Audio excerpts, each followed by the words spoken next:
ya mereka juga nggak bisa percaya sama kita pada akhirnya. Mereka udah ngasih kepercayaan hidup mereka nih, gaji mereka, kesejahteraan mereka terhadap kita gitu. Kalau kita nggak amanah, gimana mereka bisa percaya? Terus gimana mengajak karyawan-karyawan kita itu untuk berlaku amanah? Wow, ternyata sebesar itu ya amanah dan tanggung jawabnya. Baik.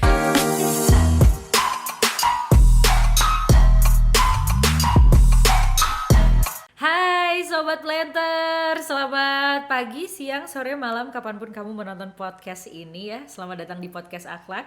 Bersama saya ada Kani Raras yang akan menemani kamu ngobrol-ngobrol selama beberapa waktu ke depan.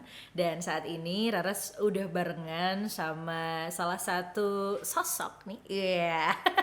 Raras perkenalkan dulu, ada Kak Fatimah Zuhro. Hai Kak Fatim. Halo Kak Raras. Iya, jadi Sobat Planters, Kak Fatim ini adalah asisten afdeling PTPN 3 ya Kak ya? Iya. Nah, mungkin ceritain dulu Kak, asisten afdeling itu tuh kira-kira job deskripsi itu ngapain aja sih Kak? Gitu. Oke, kalau misalkan asisten afdeling itu sendiri, dia tuh kayak seseorang yang bertanggung jawab terhadap misalnya satu kebun ini ada 3.000 hektar. Nah, asisten afdeling itu bertanggung jawab terhadap 600 hektarnya gitu. Jadi kita tuh asisten afdeling itu kan kalau misalkan kita kenal planters ya, kita kan memang yang berhubungan langsung dengan tanaman. Tapi kalau misalkan di PTPN 3 untuk asisten afdeling itu bukan hanya mengurusi tanaman atau produksinya aja, tapi dia tuh mengurusi SDM-nya juga yang ada di dalamnya gitu. Jadi semuanya agar menghasilkan produksi dan akhirnya PTPN dapat profit dong dari situ. Oke, tapi kalau kayak gitu berarti mostly berarti asisten afdeling ini juga ikut terjun ke lapangan tapi juga ikut bagian di back office-nya kayak Kak atau gimana tuh Kak? Kalau misalkan kita tuh di afdeling tuh ada kayak kantor sendiri sebenarnya, kayak kantor ya sederhana ya namanya di tengah kebun ya kan. Kita punya kayak sekretaris sendiri lah. Kalau di Sumatera namanya krani ya. Tapi dia tuh kayak membantu kita dalam urusan administrasi. Kita juga terjun ke lapangan. Kita tuh ada di bawah itu ada namanya mandor. Oke. Iya, kita punya bawahan yang namanya mandor untuk mengawasi sekian puluh orang gitu. Nah, di bawah kita tuh ada karyawan, kalau saya sendiri kan ada 113 orang ya yang di bawah kepemimpinan saya sendiri. Jadi ya ke lapangan dong. Kita harus ngecek kan. Namanya kita tuh sebagai pengawas sebenarnya tuh di situ. Kalau misalkan asisten afdeling. Aduh, berarti kalau jadi asisten afdeling itu tuh tanggung jawabnya ke bawah dan ke atas juga ya Kak ya. Iya, Karena betul. ini akan berkaitan juga sama nilai-nilai kita, yaitu akhlak. Yang pertama A-nya itu kan adalah amanah gitu. Kalau ngomongin tanggung jawab kan tidak jauh-jauh dari namanya amanah gitu ya Kak Fatim ya. Terus gimana nih kalau dari Kak Fatim sendiri gitu mengepalai 113 orang, itu tuh gimana caranya Kak Fatim menjaga amanah tersebut gitu Kak? Kalau misalkan menjaga amanah ya, kalau misalkan menurut saya nih pribadi gitu, amanah itu kayak amanah kan artinya kita tuh bertanggung jawab kan terhadap kepercayaan yang diberikan ke perusahaan. Kita harus ya disiplin, ya harus mencapai target. Itu kan bagian dari amanah. Artinya sebenarnya kita tuh dibayar untuk mengerjakan tupoksi kita atau tugas pokok gitu. Jadi ketika kita melaksanakannya sesuai dengan tupoksi yang diminta perusahaan untuk mencapai visi misi perusahaan, itu kan kita tuh udah amanah. Artinya memang tugas kita tuh digaji sama perusahaan untuk melaksanakan si amanah ini gitu sih kalau menurut aku. Dan kalau misalkan aku pribadi ya gimana bisa menghandle ya dengan amanah, itu balik ke diri kita sendiri gak sih? Kayak kalau kita nggak amanah, malu nggak? Gitu gak sih? Kalau kesadaran dirinya ya? Iya, kesadaran diri. Selain kita ya sama Tuhan tentunya kan kita mungkin kita bisa bohong nih sama karyawan kita, mungkin kita bisa bohong sama rekan kerja kita, tapi kan kita nggak bisa bohong sama yang menciptakan kita gitu kan. Artinya balik lagi, kamu malu nggak sih kalau nggak amanah? Kamu malu nggak kalau nggak ngerjain tugas kamu dengan benar gitu? Itu sih kalau untuk menjaga agar kita tuh tetap amanah gitu di pekerjaan kita. Iya. Nah itu kan kalau dari Kak Fatim pribadi ya ini. Terus kalau untuk mengkomunikasikan terkait amanah ini kepada bawahan-bawahannya Kak Fatim yang 113 orang ini nih, ini metodenya kayak gimana Kak yang digunakan Kak Fatim untuk berkomunikasi? Kalau misalkan kita kan artinya menuntut orang untuk bertanggung jawabkan terhadap Betul. apa yang mereka apa ya, mereka tuh sebagai misalkan penderes. Kebetulan saya memegang afdeling yang Oke. dia tanamannya adalah atau komoditinya adalah karet gitu. Oh, oke. Jadi kita menyebutnya orang yang bekerja di dalam situ adalah penderes gitu. Oh, Dia iya, iya. pemanen karet, atau kalau di Sumatera penderes, kalau bahasa Indonesianya mungkin penyadap ya, penyadap karet gitu. Oh, iya, iya, iya, paham, paham, paham. Oke, oke, oke. Iya, jadi gimana sih caranya mereka agar mereka bertanggung jawab terhadap target-target perusahaan? Oke. Gimana caranya mereka bertanggung jawab terhadap apa sih yang harus dilakukan oleh mandor bawahan aku sendiri gitu kan? Artinya kita harus tahu sebenarnya tuh mereka tuh targetnya apa aja gitu. Kita udah harus tahu nih kan, kalau misalkan ya di lapangan kita punya angka-angkanya udah real gitu. Iya, iya. Berapa yang harus kita capai. Nah, di situ kalau misalkan lagi ada kendor, itu ya kita sebagai pimpinan harus mendekati dia gitu. Oke. Kita nggak bisa cuman kamu harus tinggi nih produksinya, nggak bisa. Iya, iya. Apalagi kalau di karet ya kita harus kayak apa namanya, kayak merangkul gitulah kalau untuk di karet sendiri gitu. Karena kalau misalkan hati seorang penyadap gitu kan itu sangat berpengaruh terhadap produksi. Sedangkan kan asisten afdeling itu memang dia dinilai dari produksinya, dia dinilai dari target yang harus dicapai di lapangan gitu. Oke, dan karena dari target-target itu kakak juga harus menentukan target-target individunya Iya. kakak sendiri gitu ya. Oke. Jadi itu tuh harus jadinya kalau misalkan mereka mau bertanggung jawab ya kita dekati mereka gitu kan. Kita tuh nggak bisa, artinya kan kita nggak bisa nih, oh kurang nih, terus kita sendiri yang kerjakan di lapangan itu Iya. nggak jalan. Artinya Iya, iya. untuk menjalankan amanah itu sendiri kalau menurut aku ya. Terus kemudian untuk mengajak karyawan-karyawan kita itu untuk berlaku amanah ya dengan cara kita tuh harus jadi pimpinan yang baik dulu. Iya. Kita harus jadi role model dulu gitu di afdeling itu sendiri. Artinya yang lain ikut apa ya? Ikut satu suara dengan kita gitu. Baik. Satu pandangan dengan kita, akhirnya kita bisa bareng-bareng nih mencapai target yang akhirnya Oke. bertanggung jawab terhadap Iya. kerjaannya gitu. Iya, iya, iya. Nah, kalau di PTPN 3 sendiri nih Kak, khususnya untuk Kak Fatim gitu ya, kan jadi asisten afdeling tuh ada beberapa asisten afdeling lainnya ya berarti Kak? Ada. Nah, ini apakah untuk mengkomunikasikan dengan para mandor ini, kakak dan rekan-rekan yang juga sesama asisten afdeling ini tuh punya satu metode yang sama atau menggunakan metode yang berbeda-beda gitu Kak dalam menjaga amanah ini? Kita tuh dalam menjaga amanah ya sebagai asisten afdeling kan kita disebutnya kan memang pimpinan, mau nggak mau kan kita harus bagaimana sih jadi leadership yang bagus gitu kan untuk karyawan kita. Nah, aku percaya bahwa setiap orang itu memang punya cara masing-masing untuk mimpin gitu kan. Mungkin aku punya cara, aku tuh berpegang teguh terhadap tipe kepemimpinan yang seperti ini. Mungkin orang lain beda-beda sih kalau Oke. misalkan metode-metode yang dari masing-masing asisten gitu.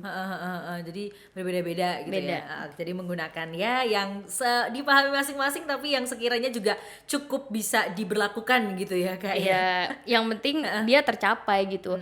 Mungkin kan ada metode asisten yang mungkin dia cukup keras gitu, strict gitu kan.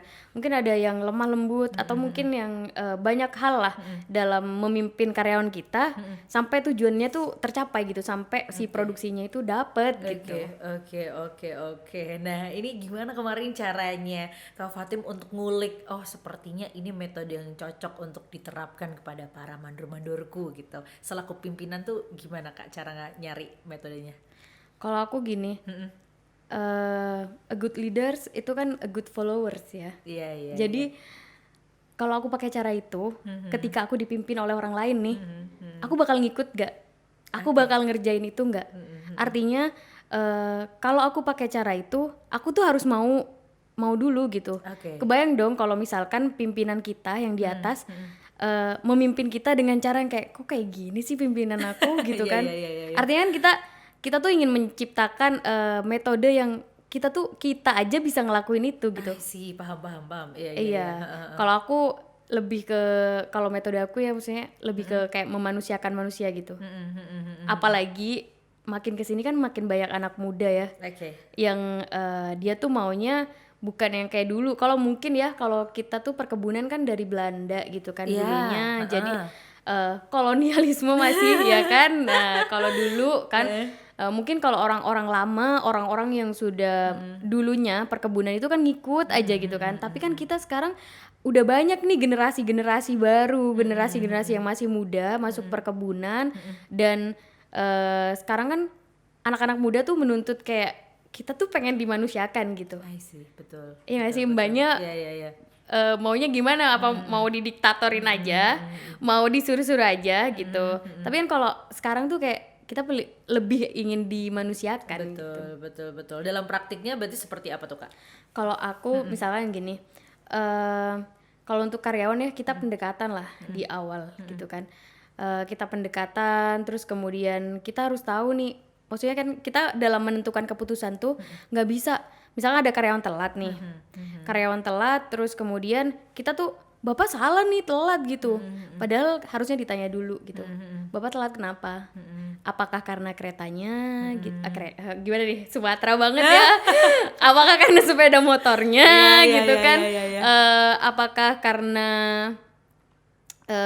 mungkin istrinya lagi sakit di rumah atau tiba-tiba anaknya tuh tadi rewel gitu kan. Nah itu kita harus memahami itu gitu. Sama kalau misalkan gini, ada karyawan dia sudah berusaha tapi salah.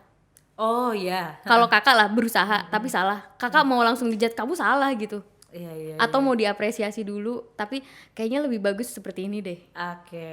Kan kakak udah berusaha gitu. Iya, Bayangkan aja nih kalau kakak nih jadi punya pimpinan yang kayak gitu, apa kamu kok kayak gini sih kerjanya gitu kan, nggak bener gitu kan. Atau malah lebih kayak Pak, terima kasih ya udah berusaha. Kayaknya kalau yang kayak gini gimana kalau misalkan kita ganti nih caranya pakai yang lain aja, kayaknya lebih efektif gitu, atau kayaknya lebih cepat deh gitu. Kayak intinya kalau misalkan udah memanusiakan manusia, siapa sih orang yang nggak tersentuh atau tergerak gitu buat ngikutin kita? Iya. Ya sih, kalau Betul. gitu.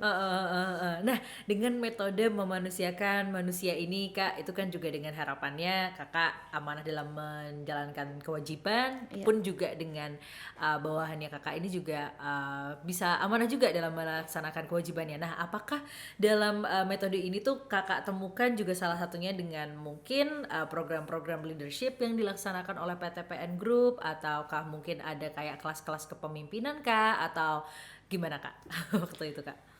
Kalau misalkan program-program akhlak tuh ada banyak ya. Oke. Misalkan kayak di Afdeling tuh ada akhlak heroes, terus kemudian ada ngupi, ngobrol pagi ceritanya, dia namanya ngupi gitu. Itu kan kalau ngupi tuh sharing session ya dengan karyawan gitu kan, dengan bawahan kita. Kalau misalkan akhlak heroes tuh kita ngasih apresiasi gitu ke karyawan, misalkan penderes terbaik gitu bulan ini siapa. Nah, Tiap bulan ada Kak? ada. Oke. Jadi bagusnya di PTPN ini ya kan, akhlaknya itu dia tuh udah ada websitenya. Jadi kita tuh bisa ngupload kerjaan kita, dan wajib kita upload gitu, dan ditandatangani oleh atasan kita. Disposisinya harus di atasan kita, maksudnya kita udah ada suratnya resmi gitu. Jadi mau nggak mau kan kita harus gitu mengerjakan itu, dan itu kan bagian dari amanah dong. Iya, betul. Itu kan bagian dari kerjaan kita, tanggung jawab kita kan sebagai pimpinan di situ. Jadi dengan kita melakukan program-program akhlak yang ada dan melaporkannya sesuai dengan aturan yang berlaku, itu ya udah bagian dari amanah dong. Iya. Terus kalau tadi menarik juga nih Kak, akhlak heroes kan ada tiap bulan gitu ya. Ada. Kalau ngupi itu setiap pagi berarti? Kalau ngupi rata-rata ya, misalkan Afdeling tuh memang setiap pagi tuh ada apel pagi namanya, dan itu juga memang ada sharing session gitu, ada membahas lah isu-isu yang ada di Afdeling gitu, atau mungkin ketika lagi kendor nih kita ngasih motivasi gitu. Oh iya sih ya, ini kadang-kadang yang suka kayak gimana ya, mengecoh nih, kayak tiap hari ngupi ngobrol dong, tapi jangan-jangan ada masalah tapi nggak diceritakan. Nah ini kesempatannya gitu ya Kak ya, untuk bisa ngobrolin. Tapi kalau ngupi ini, sorry aku kurang jelas, itu apakah per divisi kah atau semuanya kah atau gimana Kak? Kalau ngupi, kalau misalkan di karet ya sebenarnya bisa dilakukan banyak gitu, tapi kan aku bayangin ya itu harus bergiliran sih. Betul. Karena aku 92 orang yang ada di lapangan. Oke. Dan tempatnya tuh bukan ngumpul di 1 hektar, bukan bukan yang satu lapangan bola lebih Iya. besar dari lapangan bola gitu kan, nyebarnya tuh kan banyak di banyak tempat. Jadi Betul. sedangkan kita kalau karet tuh kerjanya pagi, jadi tidak jarang bisa ada momen ketemu semuanya gitu kan. Jadi kalau mau memang bergilir dia setiap mandoran, setiap di bawahku kan misalkan ya 6 mandoran, Iya. satu mandorannya pegang 10 orang, 15 Oke. orang gitu, 20 orang. Kita giliran gitu, tapi yang rutin itu memang rutin dilakukan adalah aku dengan mandorku gitu. Nanti mandor itu juga mendeliver terhadap anggotanya, kayak gitu sih. Iya. Jadi ini juga diperlukan komunikasi yang baik juga ya Kak ya, supaya Iya. maksudnya pesan yang Kak Fatim sampaikan kepada mandor nanti tuh nggak beda lagi kepada yang di bawah-bawahnya lagi gitu Iya, ya Kak ya. betul. Oke, caranya ngejaga itu untuk controllingnya seperti apa Kak Fatim? Kalau controlling yang seperti itu tuh dia bisa, kita random ya, kita sampel acak nih namanya ya kan. Jadi kita random tuh, Pak, misalkan kita kayak cerita-cerita aja, Pak tadi ngumpul nggak sama mandor gitu, cerita-cerita apa aja, kita kayak santai-santai aja, nggak kayak, Pak tadi mandor ngomong apa, kan nggak mungkin kayak gitu kan gitu. Jadi ya ngobrol santai aja, kayak gimana Pak tadi mandornya ada bahas apa, ada cerita-cerita apa gitu. Ya dia kan pasti akan cerita gitu. Betul. Kita kayak ngulik, Sekalian cross check ya. iya, sekalian cross check gitu. Biasanya gitu sih.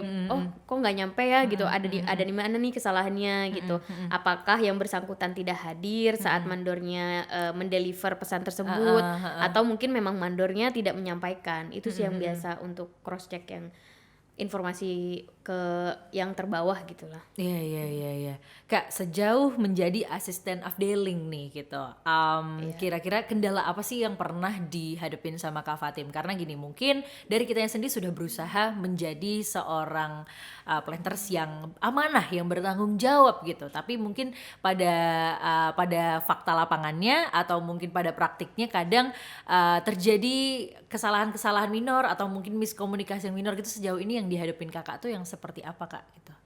Kalau sejauh ini ya sama karyawan kita kan banyak karakter gitu di lapangan. Oke. Mungkin gak semuanya bisa 100% menerima kita gitu. Ada 1-2 orang yang memang kayak nggak bisa nih gitu. Tapi kan kita nggak bisa maksain kayak sejauh dia tidak melanggar, sejauh dia masih kayak mengikuti peraturan perusahaan gitu, ya nggak apa-apa gitu. Tapi kalau misalkan dia melanggar lah peraturan perusahaan, jadi ya aku harus bertindak tegas terhadap dia gitu. Oke. Setelah dia dimanusiakan, Iya. kalau dia udah nggak bisa, mau nggak mau kan memang harus ikut peraturan gitu. Iya. Memang harus, lo ini lo peraturannya, udah kita manusiakan lo gitu. Iya. Jadi dari situ ya Kak ya, mulai ada evaluasinya juga gitu kepada masing-masing individu gitu. Iya. Oke, ya itu tadi Sobat Nusantara Planter, kita baru ngobrol satu segmen barengan sama Kak Fatim. Habis ini kita akan ngobrolin yang selanjutnya. Tadi kita belum bahas tentang tanggung jawabnya planters apa aja bahkan ya Kak ya. Nanti banyak kita akan bahas di segmen kedua setelah break yang berikut ini.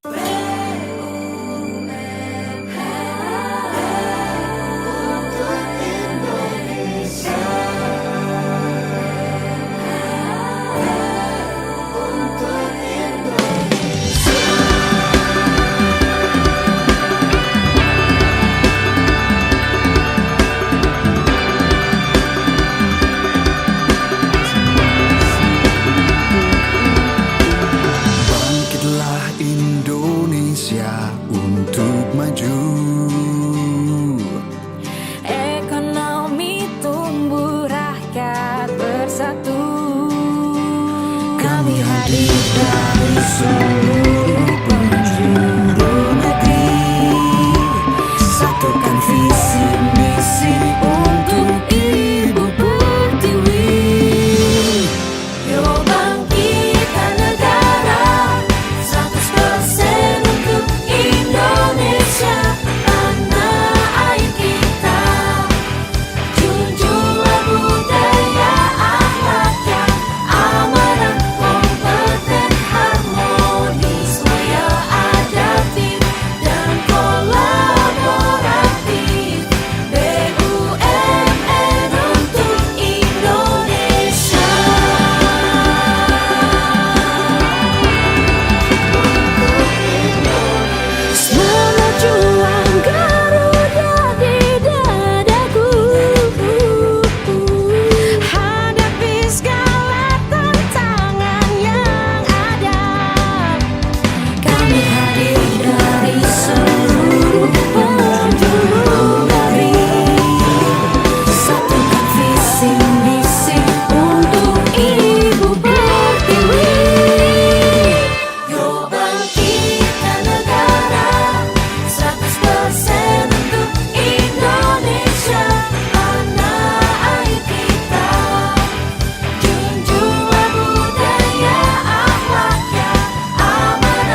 Hai Sobat Planter, kita kembali lagi di podcast Akhlak. Masih bersama dengan Kani Raras dan juga ada Kak Fatim dari PTPN 3 ya Kak ya. Oke, Kak, tadi kita sudah ngobrolin tentang mungkin lebih ke cara Kak Fatim untuk mengkomunikasikan dan juga cara metode-metode yang digunakan Kak Fatim lah intinya dalam memimpin di PTPN ini sendiri gitu Kak. Nah, tapi kan kalau seperti yang sudah dipaparkan Kak Fatim di awal tadi bahwa tanggung jawabnya kakak ini sebenarnya kan ke atas dan ke bawah nih. Nah, kalau tadi kita sudah membahas tentang tanggung jawabnya Kak Fatim kepada para bawahannya. Kalau tanggung jawab Kak Fatim ke atasan itu Kak, itu seperti apa, mungkin boleh diceritakan Kak? Sebenarnya kalau misalkan yang tadi ya itu tanggung jawab kita terhadap atasan sih. Maksudnya kan kita mencapai target. Oke. Tapi kalau misalkan tanggung jawab kita terhadap bawahan adalah menyampaikan aspirasi mereka. Jadi kita tuh berada di tengah-tengah, menjembatani apa sih keinginan yang di bawah, apa sih keinginan yang di atas. Kan keinginan kita tuh kalau misalkan keinginan yang di atas, pimpinan kita udah tahu nih mereka mau targetnya sekian, mereka maunya prestasi karyawannya tuh begini gitu kan. Nah, dari bawah apa yang mau kita kasih? Apa tanggung jawab kita terhadap mereka? Ya adalah kita menyampaikan aspirasi mereka gitu. Kita menyampaikan misalkan ada masalah. Kalau misalkan kita masih bisa mengatasi itu sendiri, ya kita selesaikan sendiri. Tapi kalau misalkan memang masalah itu nggak bisa, kita harus sampaikan aspirasi itu. Jangan sampai mendem di kita gitu. Kita mau nggak mau harus sampaikan kepada manajemen di atas kita gitu. Akhirnya kan karyawan di bawah kita tuh masalahnya tuh ada solusinya gitu loh, nggak sampai situ aja gitu. Oke. Nah, ini berarti kapan nih kesempatannya bawahannya Kak Fatim untuk bisa menyampaikan aspirasinya gitu? Apakah ada seperti semacam evaluasi bulanan kah, atau mungkin disampaikan melalui mandor, atau bisa langsung one on one, atau gimana Kak? Kalau aspirasi bawahan tuh kayak kapanpun bisa mereka gitu. Kayak kita ketemu papasan, saling sapa, terus nanti dia cerita kendalanya di lapangan tuh begini ya gitu. Lagi banyak alat yang rusak nih gitu kan. Nanti kan bukan alat yang rusak, bukan aku harus lapor ke atasan juga nanti kan. Kayak gitu. Betul. Jadi kita butuh segini, kayaknya kita harus melakukan permintaan ini gitu kan. Jadi nanti itu yang akan kita penuhi untuk karyawan kita yang di bawah. Kapanpun sih, karena kalau aku sendiri ya, nomor HP aku tuh kayak tersebar ke semuanya. Kayak manajer aku aja tuh kayak ngomong kayak, kamu tuh punya semua nomor karyawan kamu, katanya gitu kan. Jadi kan kalau kita kan kemarin ada vaksin nih, di Indonesia ini kan ada vaksin. Jadi untuk mendukung itu, perusahaan PTPN 3 ini harus memvaksin semua karyawannya kan. Jadi kita yang ngurusin, kayak kita harus manggilin. Sedangkan kita kan stigma orang akan vaksin, nanti sakit, nanti kayak malah kena COVID-nya gitu kan. Kita yang harus menjelaskan, kita harus yang meyakinkan nggak apa-apa, vaksin tuh kayak imun anak kecil gitu kan.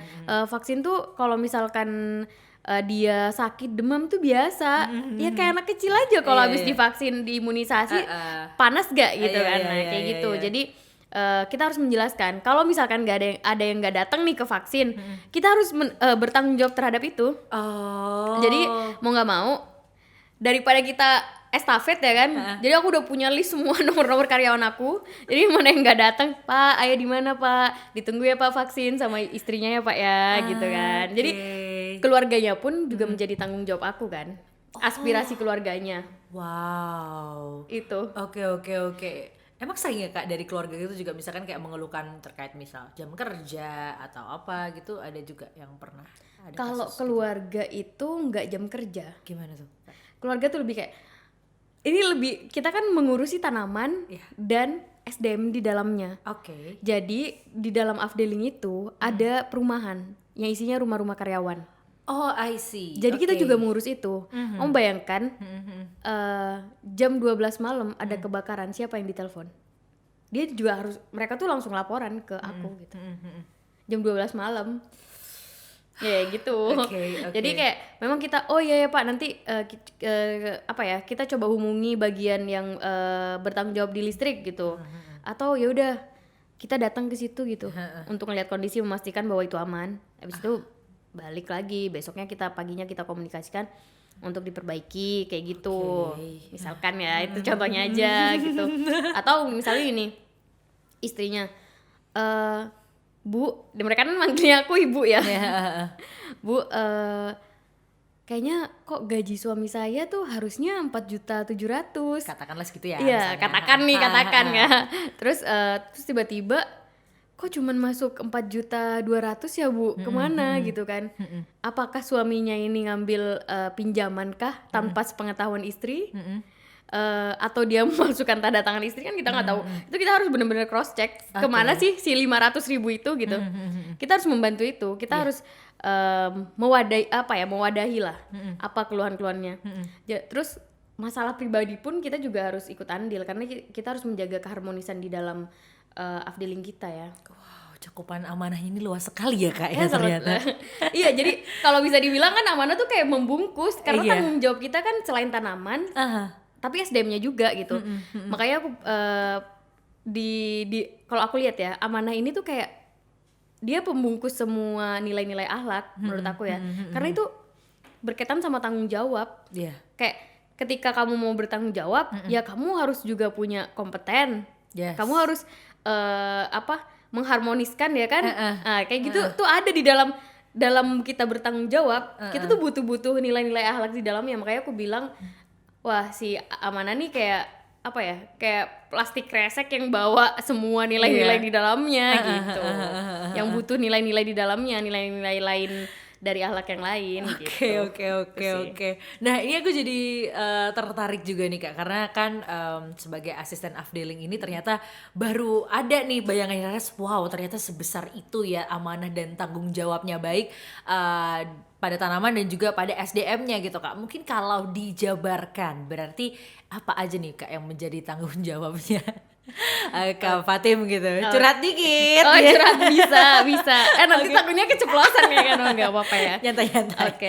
Jadi kalau misalkan asisten afdeling tuh kan tadi memang tupoksi kita, tugas pokok kita tuh memang terkait produksi kan. Oke. Kita kan namanya perkebunan ya kan, nggak mungkin dong nggak ada yang dipanen gitu kan setiap harinya gitu.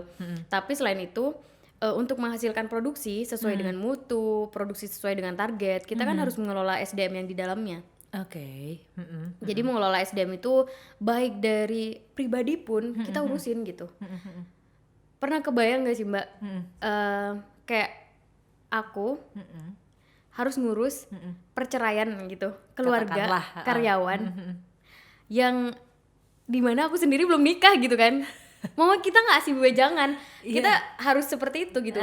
Jadi sampai sebegitunya gitu, karena ini memang pernah terjadi ya. Oh gitu. iya? Ini pernah terjadi. Jadi aku tuh karena aku nggak ada basic tentang hukum, aku nggak ada basic tentang masalah pernikahan ya kan. Kita kan ya masih muda ya kan, ya udahlah ya gitu kan, bebas gitu. Jadi mau nggak mau ada kasus seperti itu, kita cari solusinya.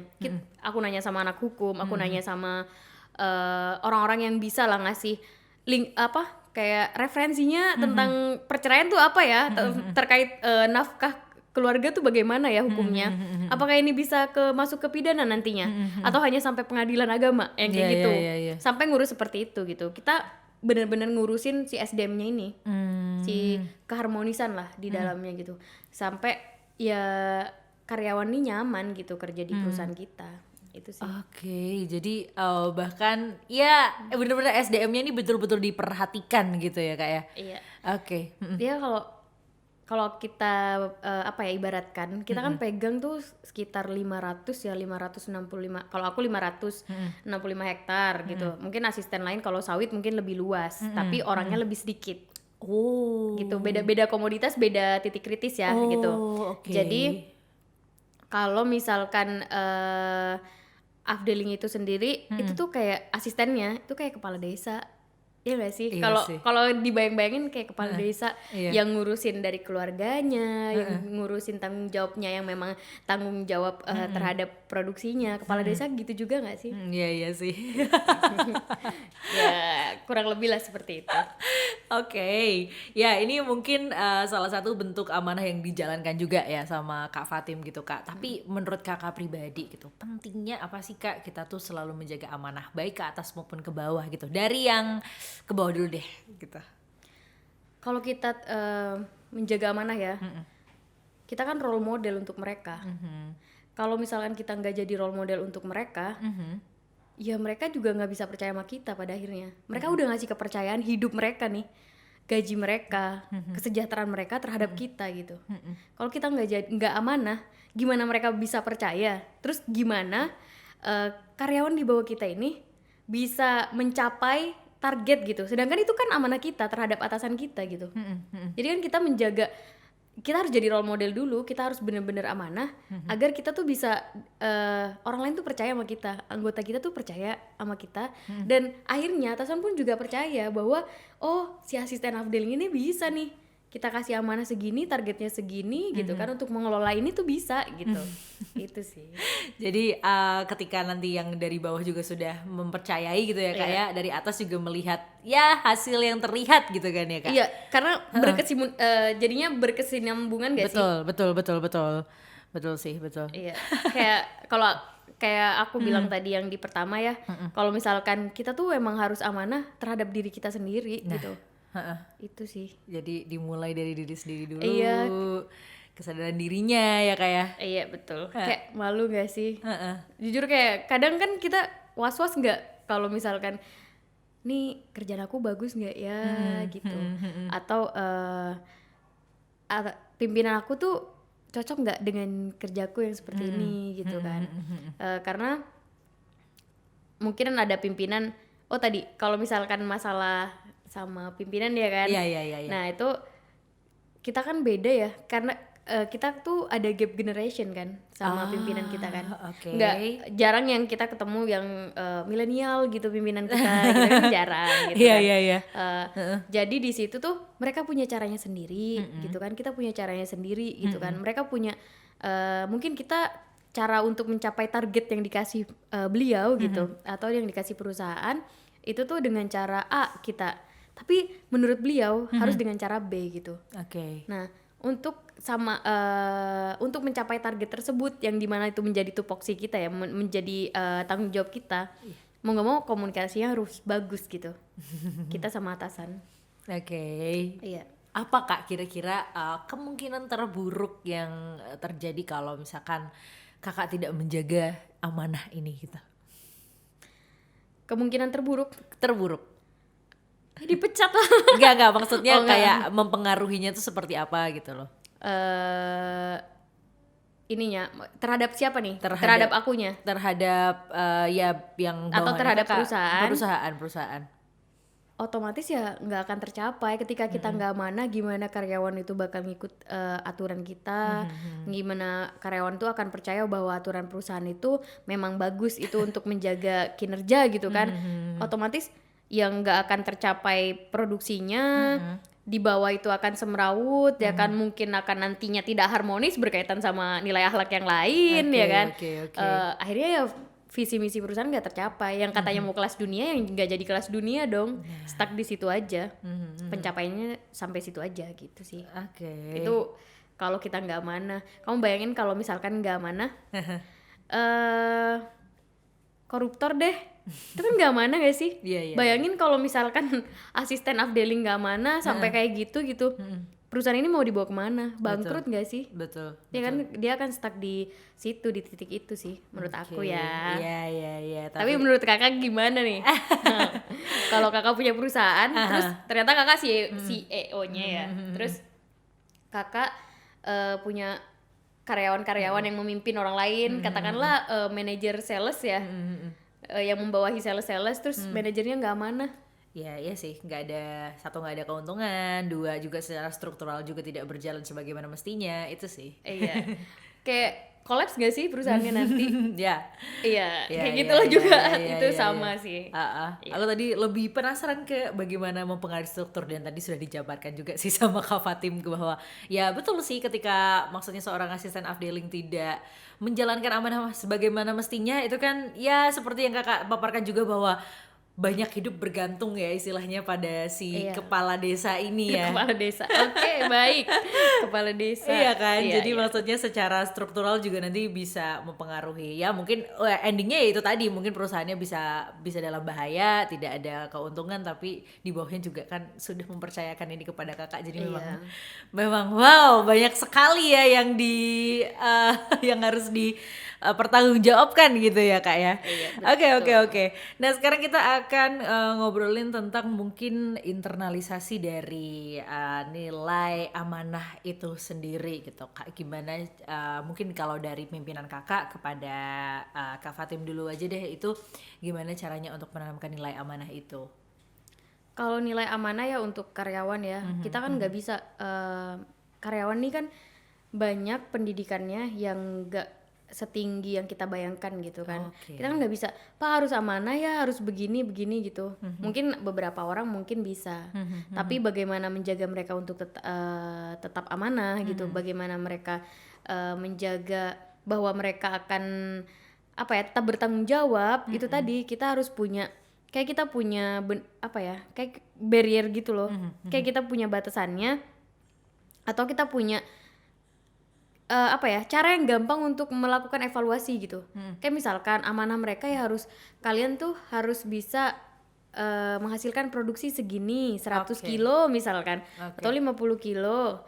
Kalau kita tuh harus punya benang untuk evaluasinya gitu. Oh. Paham nggak? Kalau misalkan jadi kalau misalkan itu nggak tercapai, kenapa? Ada apa dengan orang ini? Iya, Apakah sudah mulai melenceng? Iya. Apakah sudah mulai tidak amanah gitu kan?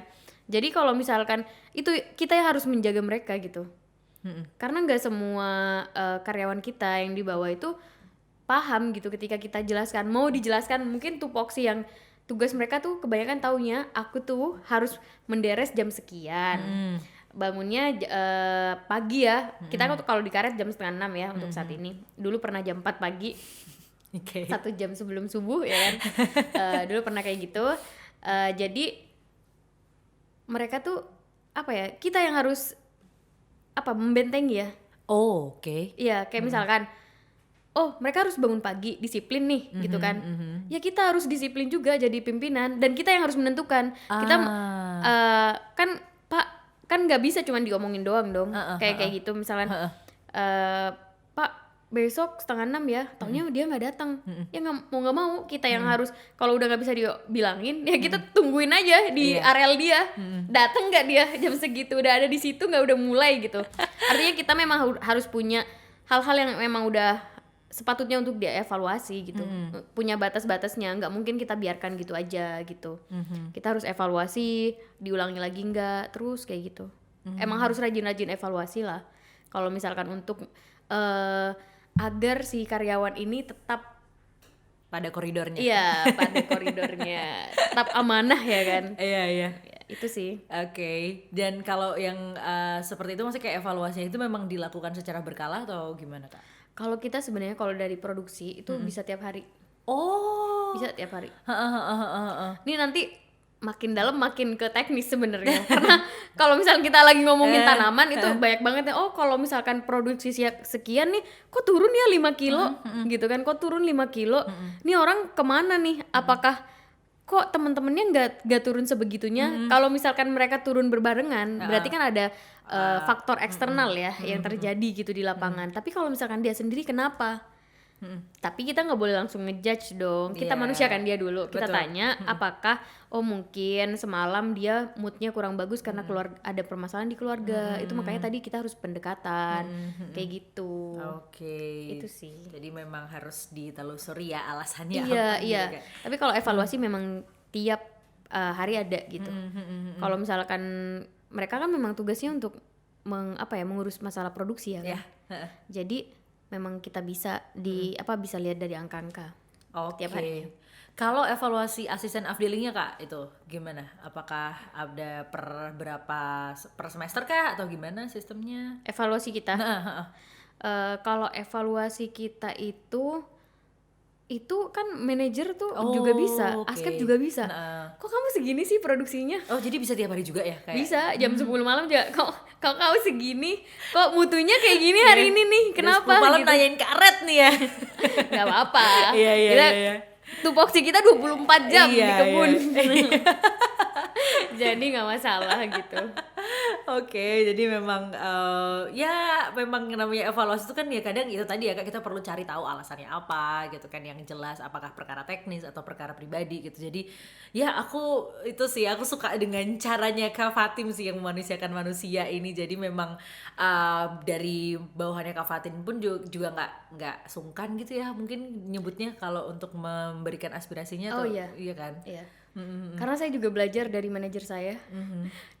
Beliau sangat luar biasa ya untuk memanusiakan manusia.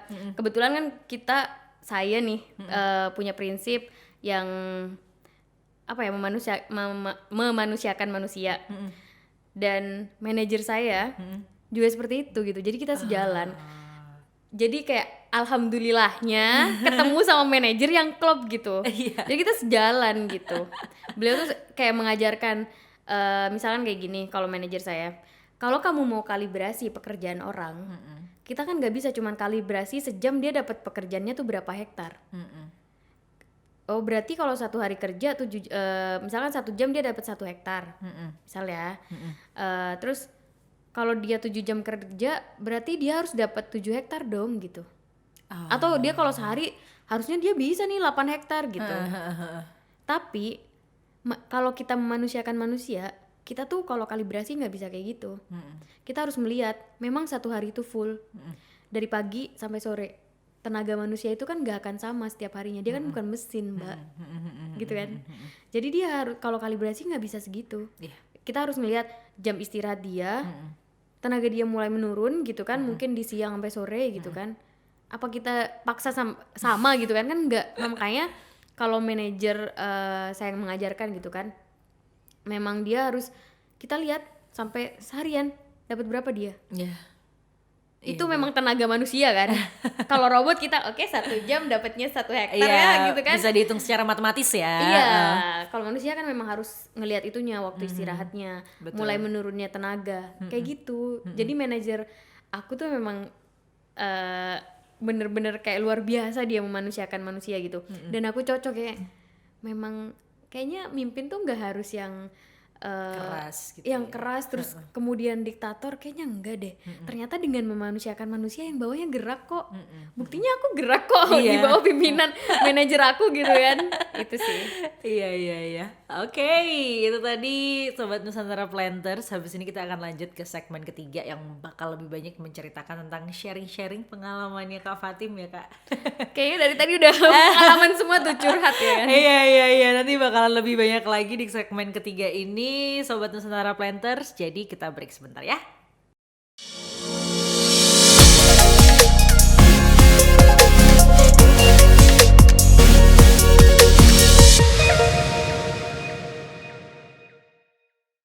Oke, Sobat Nusantara Planters, kembali lagi masih di podcast Akhlak. Dan tiba-tiba sudah muncul ini Kak, jadi kita boleh minum dulu ya. Produk sendiri nih Nusa kita ya. Produk sendiri ya kan. Ini biar profit nih ya kan, makanya harus sering minum Nusa kita ya kan. Betul. Karyawan-karyawannya. Betul. Dan sekarang kita akan lanjut ngobrolin tentang, kalau tadi mungkin banyak menyinggung pengalaman dan teknis, ini mungkin beneran yang full sesi curhat ini Kak. Curhat ya. Oke, baik. Oke, kita mau sharing-sharing pengalamannya Kak Fatim. Mungkin yang pernah ditemui di lapangan atau mungkin pernah mendapatkan cerita dari sesama asisten afdeling misalkan, atau apakah itu yang pernah dihadapin sama Kak Fatim sendiri gitu Kak. Apa kira-kira satu kejadian yang itu tuh aduh sebenarnya ini tuh kalau misalkan aku mengambil kesempatan ini tuh ini bisa bener-bener bertentangan dengan amanah atau bahkan bertentangan dengan si akhlak itu sendiri. Ada nggak Kak kejadian-kejadian yang kayak gitu Kak? Kalau kejadian sampai kita nggak amanah, kayaknya enggak sih. Kayaknya nggak ada yang sampai sejauh itu gitu. Tapi kalau misalkan kita kan asisten afdeling, pimpinan kan yang tadi ya. Dan kita harus punya leadership yang bagus kan. Dan saya adalah perempuan gitu. Aku tuh adalah perempuan yang satu angkatanku yang masuk di tahun yang sama itu cuman aku sendiri gitu yang perempuan di lapangan. Oh iya. Iya. Oke. Jadi untuk tanaman aku sendiri. Yang 1 tahun di atasku itu juga dia ada sendiri. Di bawahku ada lagi 3 orang perempuan. Jadi di lapangan itu dari 193 asisten gitu kan. Cuman ada berapa tuh? 5 orang asisten perempuan di lapangan. Wow. Iya, Jadi kan kita minoritas kan. Oke. Dalam memimpin kita tuh minoritas gitu. Bagaimana sih kita meyakinkan karyawan kita yang nggak pernah ketemu pimpinan perempuan? Jujur, awalnya aku tuh masuk ke Afdeling tuh kayak emang iya ya, kayak semuanya pada penasaran. Ini baru kali ini nih ada asisten Afdeling perempuan gitu. Iya, Kan nggak semua kebun pernah mengalami adanya asisten Afdeling perempuan ya kan. Iya, betul. Dulu ada angkatan 2005. Kalau aku kan angkatan 2000 berapa nih? 2019 gitu kan. Udah lama banget kan ada asisten perempuan gitu. Dan nggak semua asisten perempuan itu menjajaki semua kebun yang dimiliki PTPN 3. Artinya masih ada kebun-kebun kayak nggak pernah kayak itu sih tantangan dalam kita memimpin karyawan kita di mana mereka tidak pernah mengalami itu gitu. Cobaannya itu mereka tuh akan apa ya kayak ngetes dulu gak sih nih ibu ini bisa gak sih mimpin kita gitu. ibu ini bisa gak sih mimpin kita, ibu ini tahu gak sih tentang karet gitu, ibu ini bisa gak sih ngelola Afdeling gitu, ibu ini bisa kita percaya gak Nah, gitu. oke. Jadi kalau pas awal aku memulai dengan apa ya merapikan administrasi kalau di Afdeling. Oh. Kayak misalkan mereka kan kita pelajari tanaman ya sambil lalu tuh di awal, tapi kayak ada BPJS, ada yang belum masuk, ada yang apa, itu aku mencoba untuk mendelegasikan itu gitu. Kita kumpulkan datanya nih, abis itu kita langsung masukkan ke bagian yang terkait gitu kan. Artinya kita cepat menanggapi isu yang ada di bawah gitu. Jadi mereka tuh percaya sama kita. Akhirnya mereka tuh perlahan tuh kayak ngasih kepercayaan ke kita gitu kan. Sampai kejadian kan kita kerja malam ya. Nah, Ada kerja malam. Jadi aku tuh sampai kayak gini, gimana caranya meyakinkan mereka tuh tidak meremehkan aku sebagai perempuan di lapangan gitu. nah ini nih yang sebenarnya pengen aku tanyain. Terus gimana? Iya. Jadi ada kita pekerjaan tuh pengendalian hama penyakit ya, dimana itu pekerjaannya malam untuk di karet, dimana aku harus keluar ya kan. Nah mereka pasti bertanya-tanya, dan aku juga sebenarnya ngerasa nggak enak sih, maksudnya kayak apakah mereka akan ngerasa kalau asisten Afdeling perempuan itu ribet nggak sih gitu, kayak nanti dia harus antar jemput gitu kan, harus ini itu segala macam, kayak lebih enak asisten laki-laki deh. Kayak dia menurunkan maksudnya kayak dia kan kayak level aku tuh jadinya nggak sebanding sama laki-laki, sedangkan kita sama ya kan sekarang kan.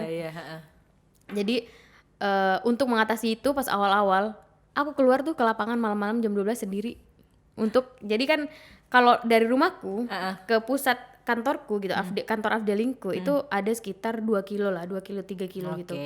Jadi aku itu menjalaninya sendiri. Tapi tuh bayangin ya, nggak ada, itu tanaman semua nih kanan kiri, nggak ada lampu ya. Kita naik KLX nih, kereta sepeda motor trail itu sendiri gitu. Jadi aku tuh mau membuktikan bahwa aku tuh sebagai pimpinan perempuan juga bisa gitu bertanggung jawab terhadap kepercayaan yang dikasih dari perusahaan ke aku gitu untuk memimpin Afdeling ini gitu. Jadi mereka tuh juga akhirnya nggak akan meremehkan aku gitu. Jadi misalkan mereka mau gotong royong, kita kan di kebun apa ya sering gotong royong lah gitu. Jadi mereka gotong royong apa nih? Mau babat bawa parang gitu. Tahu parang kan? Tahu. Jadi mau babat tanaman atau mau babat gulma-gulma gitu kan, gotong royong. Ya aku juga ikut turun. Agar mereka tidak meremehkan itu gitu. Kalaupun misalkan yang berat banget, akhirnya tuh pada akhirnya mereka mengerti gitu. Oh ya, dia perempuan kok gitu, nggak apa-apa untuk nggak ngangkat batu segede gaban gitu kan. Itu mereka akhirnya mengerti gitu. Tapi ya kita ya tadi karena aku ya konsepnya memanusiakan manusia, otomatis mereka juga nggak akan yang mereka tuh akan memanusiakan kita juga ketika kita memanusiakan dia gitu kan. Timbal balik lah ya. Iya, cuman memang di awal biasanya asisten afdeling perempuan itu struggle sih 3 bulan pertama untuk meyakinkan mereka bisa nggak kita tuh bertanggung jawab terhadap pekerjaan kita. Mereka tuh mau ngetes kadang gitu mau, karena mereka pekerja di bawah kita itu, karyawan di bawah kita itu kan udah lebih lama dari kita di perusahaan itu. Nah itu gimana kalau ada menjumpai situasi serupa gitu loh Kak, karena mungkin orang kan akan menganggap mungkin selain Kak Fatim perempuan, mungkin akan menganggap bahwa halah orang sama aku aja kerjanya duluan aku gitu, katakanlah gitu, gimana? Itu kita pas awal itu lebih banyak belajar sebenarnya sebagai pimpinan. Kita mempelajari, kita lihat gitu kan, kita nggak bisa langsung ngejudge gitu, walaupun mungkin ilmu kita dari kampus, dari mungkin pekerjaan sebelumnya ada gitu, tapi dalam memasuki, kan kita kadang pindah afdeling juga kan, atau pindah kebun gitu, orang yang bahkan sudah lama di PTPN gitu kan, atau udah lama jadi asisten afdeling, ketika dia pindah kebun dia harus menyesuaikan itu juga, karena mungkin dia akan mengalami diremehkan juga dulu, dipertanyakan apakah dia bisa memimpin itu atau enggak. Nah, jadi hal yang pertama memang harus dilakukan ketika kita mau memimpin sebuah kelompok, kita harus mengenali dulu gitu apa yang ada di dalamnya, kayak pendekatan dulu, kita lihat dari situ kan kita bisa menilai apa yang kurang, apa yang lebih sih. Itu tadi kalau misalkan mereka lebih lama tapi kita kan pelajari, nggak, tapi kalau misalnya di awal langsung ngejudge kita salah. Menurut aku sih kita salah. Tapi kalau makanya kita harus pelajari, kayaknya selama seminggu ini kok nggak kelar-kelar ya Pak kerjaannya gitu kan, apa nggak lebih bagus seperti ini gitu kan, kita cara ngerjakannya gitu, kita kasih opsi lain gitu. Itu sih kalau berhadapan dengan yang lebih tua gitu. Sama kita mendengarkan lebih banyak terhadap bawahan-bawahan kita yang memang sudah lebih lama dari kita kan. Pak kalau misalkan lagi kayak gini biasanya gimana ya di sini. Nah, kita lihat cara-cara mereka yang lama, apakah cara mereka sudah benar, kalau benar ngapain kita ubah dong. Kita lanjutkan. Kita nggak tahu kan, kan nggak ada yang salah sih pimpinan nanya sama yang bawahan, bener kan? Bener. Jadi kita tanya apakah caranya seperti apa biasanya. Kalau misalkan kurang efektif kita rubah ya kan, tapi kalau misalkan ternyata sudah efektif ya kita jalankan gitu. Nggak ada salahnya untuk bertanya, karena pimpinan tuh juga belajar. Kalau kata John Maxwell ya, itu mimpin tuh kita bertahap gitu loh, naik level sampai akhirnya benar-benar dipercaya sama orang. Tapi mau nggak mau di awal mungkin karyawan kita menghargai kita karena jabatan ya kan, terus kita akhirnya pendekatan, naik level, terus sampai akhirnya orang tuh kayak, oh nih ibu ini bisa dipercaya, ibu ini emang nilainya tuh memang dia memang pantas untuk memimpin gitu. Sampai kita membangun kepercayaan tuh sampai kayak gitu. Itu sih. Ini kan banyak, sepertinya kan banyak ya cara yang ditempuh sama Kak Fatim sendiri untuk maksudnya membuktikan bahwa ini loh aku perempuan dan aku bisa memimpin gitu. Setelah sudah berhasil membuktikan, apakah ada respon yang baik dari mungkin karyawan-karyawan di bawahnya Kak Fatim yang mungkin merasa bahwa wah quote unquote nih, wah ternyata lebih enak juga ya punya pemimpin perempuan gitu. Pernah nggak ya disampaikan langsung kepada Kak Fatim? Ini mau ria apa gimana nih? Enggak, maksudnya kan untuk meng-encourage sesama pemimpin perempuan juga gitu loh. Ada sih. Kalau misalkan kita kan lebih peduli ya. Bahkan mungkin manajer aku tuh menyebut aku tuh karyawan dukcapil, penduduk catatan. Karena memang saking kita perempuan ini lebih peduli, ini juga ada literaturnya ya bahwa pimpinan perempuan itu lebih peduli terhadap kesejahteraan sama keselamatan karyawan. Jadi kita lebih detail di situ. Jadi mereka merasa lebih safety, mereka lebih diperhatikan lah. Memang terlihat berbedanya tuh kan, kita punya sisi kelembutan tersendiri ya. Betul. Mau saya setomboy apa, kita masih ada sisi perempuannya gitu. Betul. Itu sih yang mereka rasakan dan itu menurut mereka baik gitu. Itu maksudnya kayak iya Bu, semenjak ada Ibu gitu kan. Gak apa-apa, sampaikan aja Kak. Itu kan hasil kerja. Iya, maksudnya Gimana? semenjak ada Ibu, maksudnya kayak ya administrasinya bisa Iya. lebih cepat Oh, gitu. oke. Kita butuh apa nggak lama gitu kan. Kita ternyata bisa kok dipercepat administrasi itu. Dan satu hal yang memang saya terapkan ya dalam diri saya ketika saya memang berjanji gitu untuk kayak Pak besok ya atau 2 hari lagi. Kalau aku tuh nggak pernah ya misalkan atau kita lagi mau naikkan karyawan ya dari maksudnya naik jabatan lah atau naik strata gitu kan kalau di PTPN. Aku tuh nggak pernah yang mengiming-imingi, enggak. Bahkan hasilnya pun keluar dari manajer aku nggak ngomong kalau nggak ada suratnya gitu.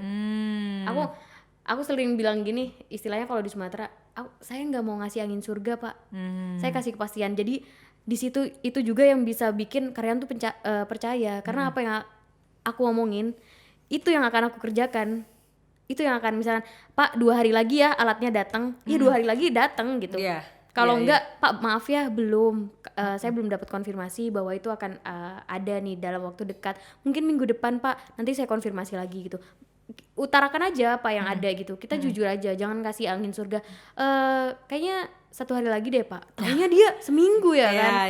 Kita jelaskan aja Pak, saya udah nanya gitu kan. Mereka kan lebih percaya karena mereka dikasih pengertian juga kan.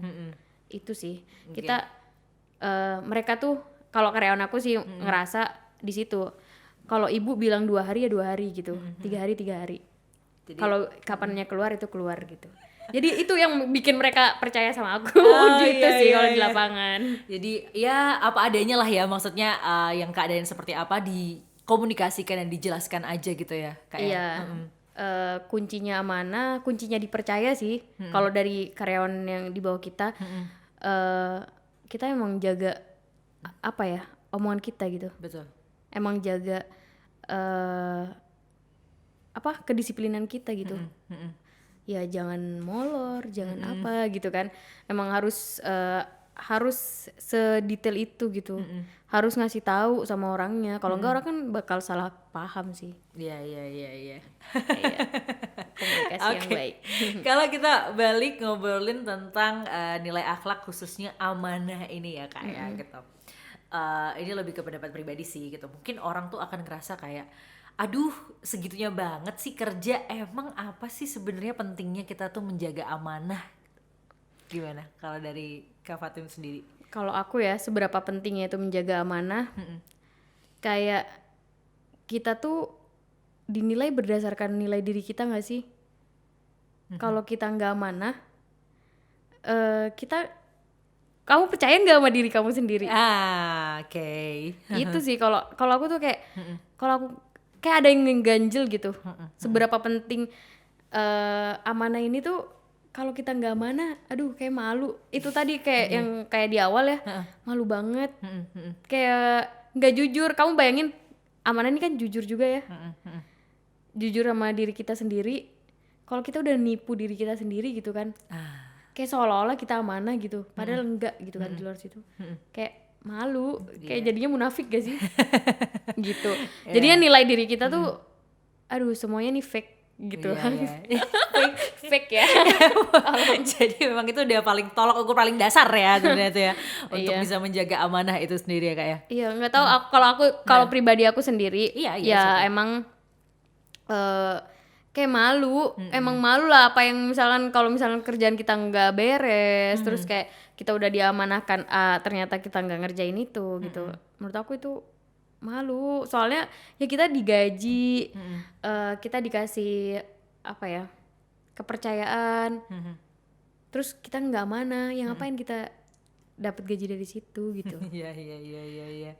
Oke, terus kalau dari pimpinan Kak Fatim sendiri gitu melihat sejauh ini, Kak Fatim cukup menjaga amanah nih, bawahan-bawahannya juga oke banget menjaga amanahnya gitu. Apakah ada juga bentuk apresiasi yang diberikan kepada Kak Fatim kah gitu?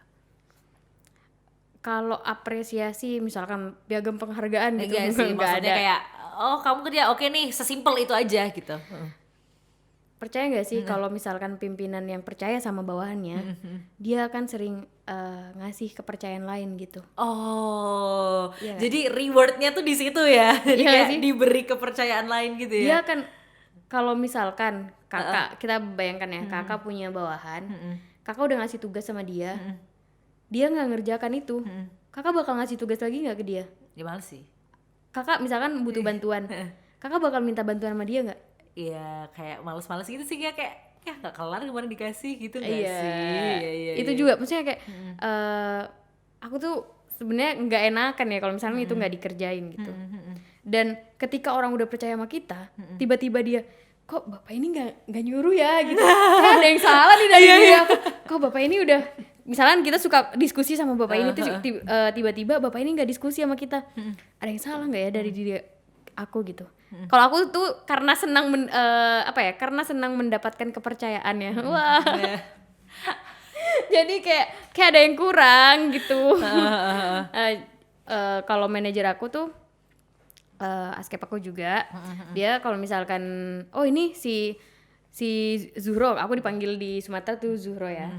Ini si Zuhro aja nih gitu kan, memang khususnya di dia gitu. Iya, Atau misalkan aku dikasih, dia bisa nih video gitu kan, dia aja gitu. Artinya dia ngasih kepercayaan gitu. Artinya kita memang bisa di bidang itu gitu.